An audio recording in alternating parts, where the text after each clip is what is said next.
Susan isn't thinking, we have to kill her to stop her killing everyone, or she's thinking, we have to kill her, otherwise somebody else might catch her and steal my research. Oh. But she shouldn't be thinking that, because if they do steal her research, then they might cure Alzheimer's, but she just wouldn't get any credit for it. So I think this is just, she's just credit, it's just greed. They should leave this shark out there. Catch it, and we can cure Alzheimer's. For the good of humanity. Unless it's probably not pregnant. It might be. Yeah, who knows? But it's we probably don't not. know. We didn't get the end scene. We didn't get like the scene at the end where like it maybe did escape, and then you see like it giving birth to other baby smart sharks or something like that, like at the end of like an alien movie or something. Oh. We didn't get that opportunity. No. There's a cut somewhere where the shark does escape, and Susan lives, and she lives out the rest of her life in Preacher does posit, like, you sure there were just 3 sharks in there? And then Carter pulls his legs out, so maybe there's a 4th one. Maybe. I think we're making a movie. Warner Brothers, come on, Mark, you said it earlier. Warner Brothers is buying all these ideas from us, so, and it's going to be on Quibi. Yeah, we need associate producer credits now, though, at least, because we cracked it. We cracked the sequel. And we need to be dancing on a boat. Yeah. Yes, if I'm an extra, I'm dancing. Doesn't matter what scene you're in. It's a science scene. You got to walk through the background carrying a tray of tools. You're dancing as you do it. Look, we're paying you dance scale. You can't talk, or we're going to pay you scale to dance. Really bad, but I think you guys can do it. So, when I first moved to Atlanta, I was working in the film industry, and to make extra money on days I wasn't working, I would take a job to be an extra on film sets. And one film set, I think it was No Good Deed. It was a Tyler Perry movie. I forget the Good Omens. I forget the name. I don't know. But it was a dancing scene in the club. And I slowly danced my way all the way to the back of the group. So for the rest of the day, I was like, everyone was fighting to get in the shot. And I just kind of scooted to the back. And that was my dancing. What kind of club was this? Was it like a hip hop club, or like kind of like, just a nightclub, like, all fancy people dancing. And I slowly worked my way up to the balcony. Till I get out of the shot. We're paying you to dance. Yep. I go up to the balcony. Well, because they needed people up there, and I was like, I got it. And then you just do a shoulder shrug or a 2-step up there, and you're set. Tyler Perry was on set that day and was like, "What is this white guy doing in my scene? Yeah, this dancing is horrible." Was it just Good Deeds? Good Deeds, yeah. 2012. Kennedy's in it. Rebecca Romaine, Tanya Newton. Yeah, Felicia Rashad. Was it that movie? Was Jamie Kennedy in it? Yep, Jamie Kennedy's in it, yeah. Okay, yeah, that was the one. As Mark Freeze. Oh. Yeah. Son of Schwarzenegger. That was an easy day. There were some cool people, because they just brought in a ton of people, and Tyler Perry moves so fast on his movies that, like, we were thinking, like, this is going to be a long day. I'm going to be here 12 hours, because most film set days are 12 hours. But I think we were there 4 or 5 hours, and like, okay, we're done. So that was pretty awesome. That was easy. Efficient filmmaking. That's what we need more of these days. Efficient filmmaking. Clint Eastwood, he shoots like 6 hours a day. He's getting older, and on sets you can't yell. You can't like when you say rolling cut, everyone just has to be as professional as possible, because you only get 1 or 2 takes with the actors. They move really quickly, and so they don't want any yelling, no loud talking. So it's like super efficient on those. And then I've been on yelling sets. I don't know. I like French hours. It's just 10-hour days. Those are nice. Work until you drop, and then that's it. It's like, okay, start over tomorrow. Yeah, those are music videos. Like, sometimes you're just doing 20-hour days on music videos. It's insane. I digress. Lazy Americans, that's what we are. I would have pulled 15-hour days on Deep Blue Sea. I would have worked on this. It seemed like they were pretty miserable. Rennie. Well, yeah, by the sounds of it. The cast didn't enjoy a lot of the scenes, especially the scenes in the water, which is a lot of the scenes. But I do like, the set they built, they destroyed it for these shots. They destroyed it more as they went along. So it adds to the realism of the whole thing. Like, we saw this set earlier. It didn't look like this. Now they've destroyed it. It's now been attacked by a helicopter and sharks.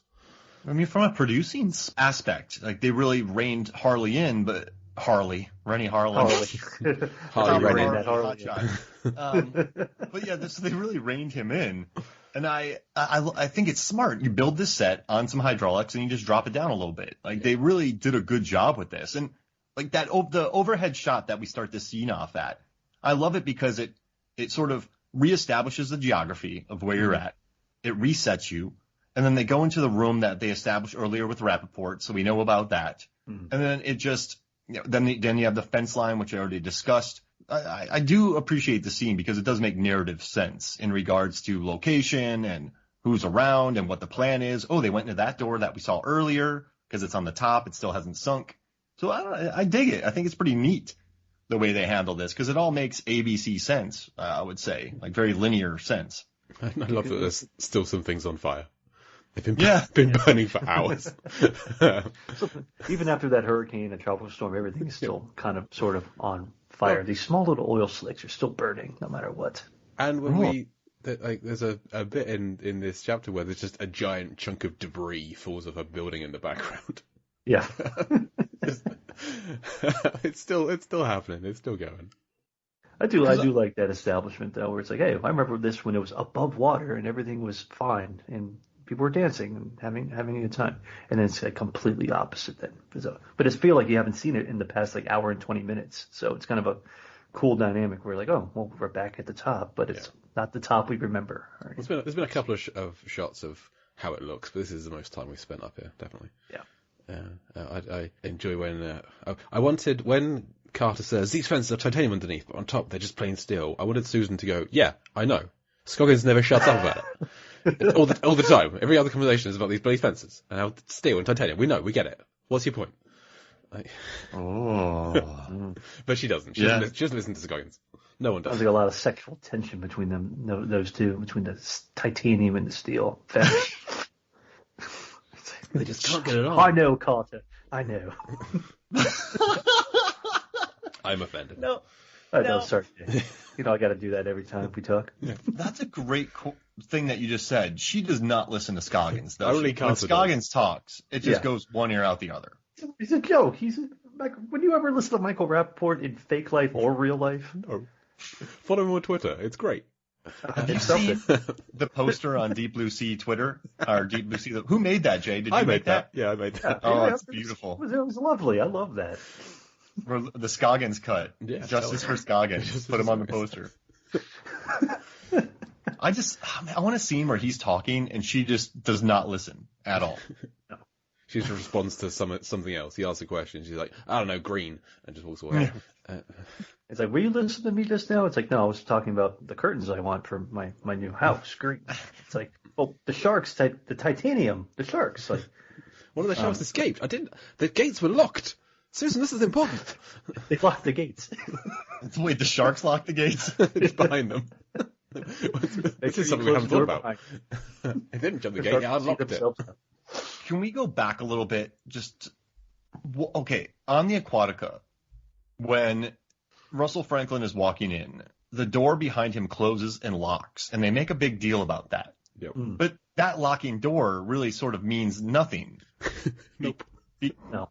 And then you're like, oh, I'm locked in. Yeah. It's not like there's a big sign on the lock that says this part of this gate is stainless steel. I mean, it makes sense to prevent maybe space pirates. What? Sea pirates? Space pirates. Or rival pharmaceutical brands from sneaking in. You probably need that lock. Like, you don't want people just to walk right in. It's just interesting that, like, they showed it locking. Like, wait, what? Yeah, all right, never mind. We're locked in. They've made a real point of, he's looking at the gates, he's looking at the lock, it's gone ka-dunk. Yeah. They really do make a point of it. And when you spent as much time as I have watching the doors opening and closing in Deep Blue Sea, you notice these weird things. Well, maybe they wanted to establish the fact that this was a steel gate, and only a steel gate can make this sound and this locking sound and this mechanism. So they want to make sure it's like, this isn't your daddy's titanium. This is steel, baby. Wait, so steel makes a chunk. What does a titanium make? It makes like it's quieter. It's quieter because it flexes. It makes no sound at all. It's like it just kind of bends. Yes. It can't be haven't you guys ever been to jail? Come on. Not recently. Those are iron bars. Sorry, that's iron. This is the closest I've come to jail. This movie you're watching. This is criminal. 1 year. 1 year later, it's like for discussing the sound of steel versus titanium. It's like, this is torture. This is my own personal hell for this year. I have to say, I've spent a lot of time with Deep Blue Sea in 2020 and now 2021, and I don't regret a second of it. This movie has not gotten old. There's some movies that I've watched a lot for the podcast, my other podcast, and I can't stand after a few viewings. But this is never. This movie does not get old for me at all. I guess that's one thing I've really learned. Yeah. It's always something new and fun to talk about. Yeah. Mm-hmm. You know, like POD. Yeah, like you don't know the adventures you're going to go on until we go into this podcast and the people you invite on with their insane theories and ineptitude about talking about anything that's not anything, I guess. I loved our Alexander Payne conversation. It needs to happen. I think it opened up a whole new universe for all of us. You know, it's an enlightening conversation. Yeah. By this time next year, we're going to have associate producer credits next to our name. I wonder if the listeners would have enjoyed the Switch recommendation that I edited out of the podcast. I don't know. We'll never know. You know? Well, don't worry. They edited the crap out of Deep Blue Sea. This might be on the director's cut of this very episode. Maybe. Wow. So when Susan says they should kill it and Carter agrees, he's never looked happier. He's just this big smile, like, yeah, smartest thing he's said all day. And the shark starts attacking the fence. He's like, here we go, and he's off. Here we go. He's so thrilled. I love that crane, that pull-out shot and that crane shot. I'm like, ooh, this is exciting. And like he doesn't bother. Like Susan laboriously climbs over, uses the steps, uses the ladder. Carter parkours over that railing, and he's off. He's gone. He's not waiting for her. He's not hanging around. He's doing some kind of obstacle course dash to get the spear gun. He's in like hunter killer mode. He's off. It's almost like he wants to join the shark and just say, "Can you just take me with you, please? I really need to get out of this." Sick of this British lady. Take me with you. I can't take her. She only says one smart thing a day. I can't. That's why he jumps on its back. Yeah, it's like I gotta get out of here. And he never slips during his parkour. No, well, that's true. Oh my god, that's why I'm so thrilled by the scene. It's the first time we've seen Carter run and not fall over the entire film. He learned his lessons from previous slippages and slippy scenes and everything like that. It's like, this is the driest I've been all day. And he is wearing shoes, so we can't take that into account. Yeah, in previous scenes we discussed Thomas Jane's preference to not wear shoes, and maybe that was what was causing him to slip. But no, yeah, he's running, he's dry, he's on dry land. Yeah, dry land's not a myth in this scene, in this part of the chapter. Imagine he parkours over the side and he loses his footing. And he just falls on 3 open things of like jagged rebar things and just impales himself. And then it's just this is up to Susan. To be fair, sure. Well, they don't need Carter for future chapters. He doesn't. Yeah. They don't need Carter. You don't really need Susan. I mean, well, Susan is more useful than Carter in the future. Carter is irrelevant to the climax of this film. Imagine that. He just wipes out on rebar. And then, Preacher crawls past him and he's just like, what happened to you? It's like, I slipped again. This rebar. Like, damn, why are you always slipping everywhere? I'll pray for you. 4 rebars shooting through his body. Give me an amen. No. As the water as his blood just seeps into the ocean, which in turn distracts the shark. And Carter, and then he takes a big bite out of Carter, but then the shark becomes impaled on the rebar. Whoa. Yeah. And then he would need the 2.5 sticks of dynamite. So he impales himself on rebar so that the shark chases him and impales itself on rebar. Boom. Yeah. So they both get rebarred. They both get rebarred. The only better thing is if James Remar was in this movie. Has James Remar ever been rebarred? I mean, maybe he caused a scene in a pub, and then he got on better terms with the landlord. So he was barred once, and then he made another scene again, and he was rebarred. Rebarred. That was a long way to go. That was kind of knew where you were going with that one, Jay, but I was a little worried about the finish on that one. But you stuck the landing. You stuck with it, man. That was good. Not like his Warriors character, Ajax, who got arrested like a chump.